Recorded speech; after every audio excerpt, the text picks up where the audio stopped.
onset of World War I, German Americans became the enemies on the home front. In addition to the elimination of German from schools in Iowa and the ban on speaking German under the Babel Proclamation, Germans experienced many other methods of discrimination, including the coerced sale of Liberty Bonds and public displays of humiliation. In his war message to Congress on April 2, 1917, President Wilson had warned that the war would require a redefinition of national loyalty. There were, quote, millions of men and women of German birth and native sympathy who live among us, he said. If there should be disloyalty, it will be dealt with a firm hand of repression. Under Wilson's Alien Enemy Proclamation in 1917, German immigrants who had not yet become citizens of the United States were required to obtain an alien registration card and obtain permits to travel. These unnaturalized German immigrants were called alien enemies and faced severe restrictions. German aliens were prohibited from approaching within 100 yards of waterfronts, docks, railroad terminals, or storage houses, and also forbidden to enter or reside in the District of Columbia.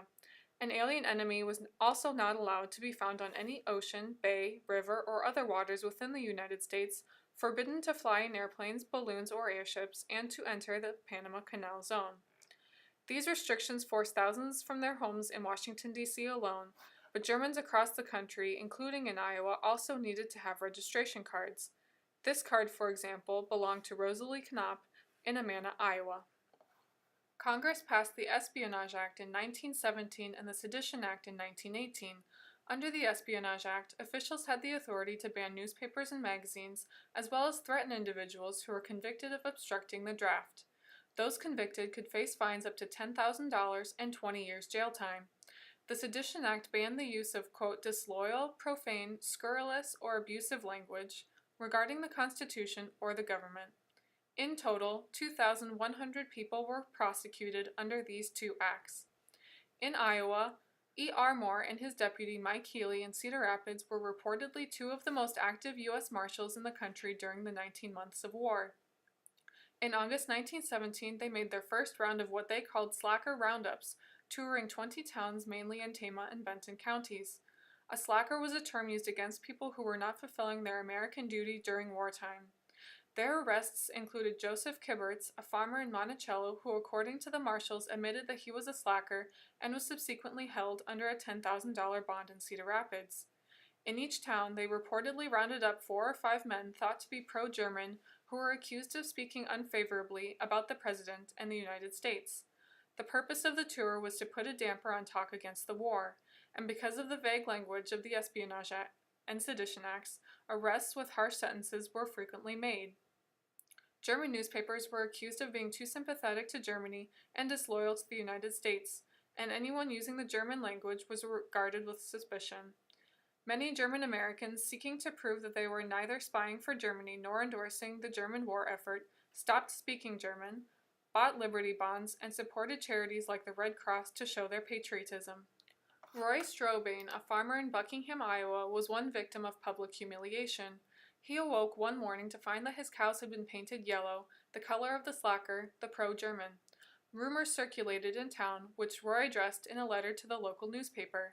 In his defense, he explained that he had filled out a questionnaire and that the district committees decided not to draft him because his output on the farm was more useful than his service would be in the military.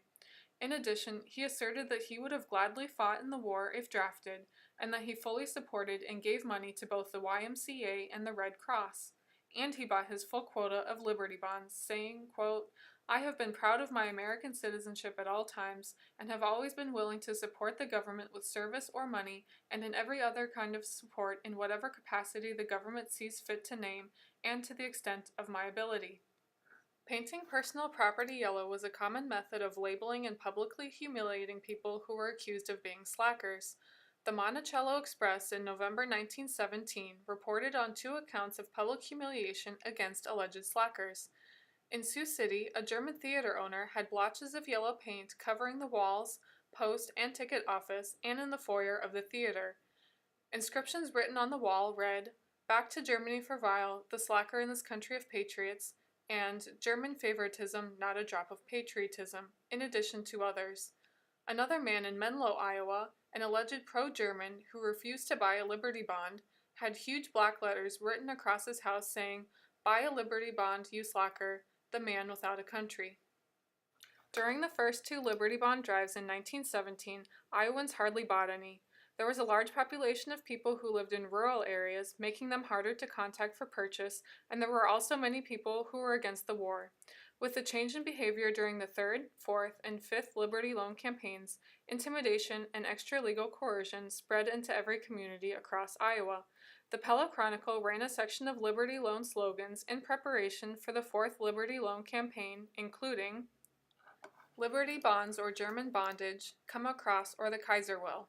Liberty bonds or German taxes, buy over here to win over there. A bond slacker is the Kaiser's backer. A man who won't lend is the Kaiser's friend. Dig up the coin and bury the Hun. Buy bonds before it's verboten. Idle dollars are pro-German and put the pay into patriotism. Local chairman in Pella threatened in an article, quote, "The committee has ample authority to deal with shirkers and will exercise it without much consideration for the feelings of those who do not come up to the scratch.